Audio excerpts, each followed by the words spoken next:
নদীমাতৃক বাংলাদেশের আধ্যাত্মিক মানচিত্রে ব্রাহ্মণবাড়িয়া নবীনগর এক অনন্য জনপদ। তিতাস নদীর কলতান আর পলিমাটির ঘ্রাণ মাখা এই জনপদকে ধন্য করেছে অসংখ্য ওলে আউলিয়া ও সুফি সাধক।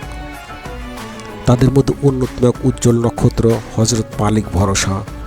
বীরগাঁও ইউনিয়নের নিভৃত পল্লীতে অবস্থিত তার পবিত্র মাজার আজ কেবল একটি স্থাপনা নয়, বরং অশান্ত হৃদয় প্রশান্তি খোঁজার এক আধ্যাত্মিক বাতিঘর।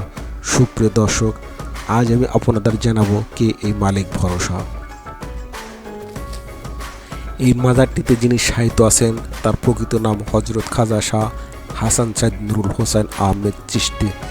তবে এলাকায় তিনি নুরুল হোসেন নামে সমাধিক পরিচিত ছিলেন। তিনি ছিলেন নবীনগর উপজেলার বড়াইল গ্রামের বাসিন্দা।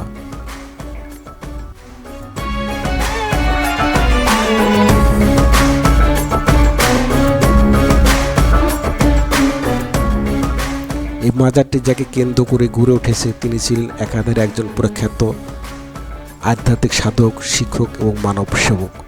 তার জীবন জুড়ে ছিল কেবল স্রষ্টার প্রতি অবিচল বিশ্বাস আর সৃষ্টির প্রতি অকৃত্রিম ভালোবাসা।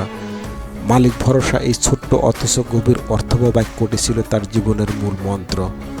তার আধ্যাত্মিক দর্শনের মূল ভিত্তি ছিল তাওয়াক্কুল বা আল্লাহর উপর পূর্ণ নির্ভরতা। মালিক ভরসা এই দুটি শব্দের গভীরেই লুকিয়ে আছে তার সারা জীবনের দর্শন।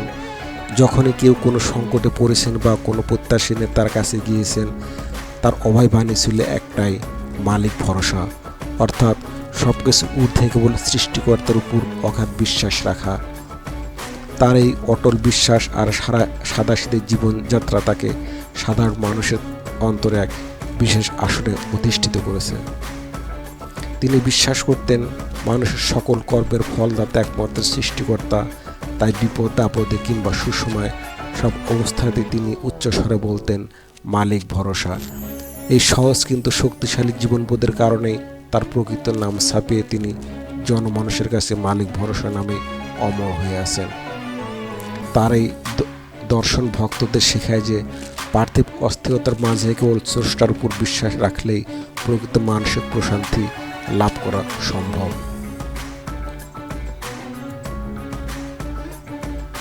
মালিক ভরসার আধ্যাত্মিকতা কেবল জিকির বা তসবিহ পাঠের মধ্যে সীমাবদ্ধ ছিল না, বরং তা প্রতিফলিত হতো তার কর্মে।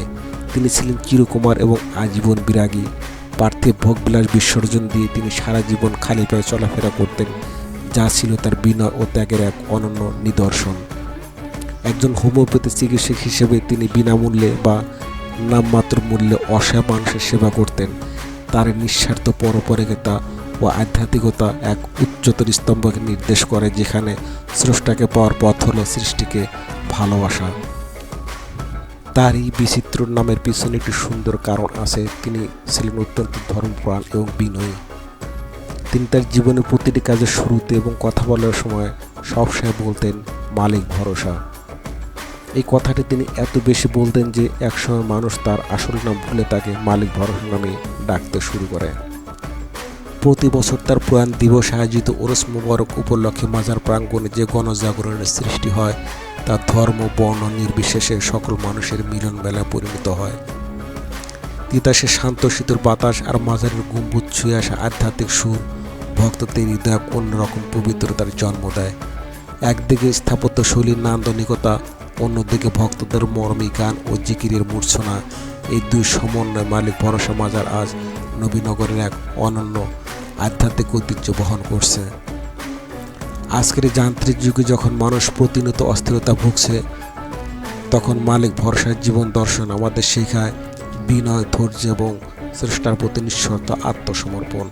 তিতাসের কুল ঘেঁষে দাঁড়িয়ে থাকে এই মাজার প্রাঙ্গণ আজ ভক্তদের হৃদয়ে সেই ত্যাগের মহিমা আর আধ্যাত্মিক প্রেমের বার্তা পৌঁছে দিচ্ছে।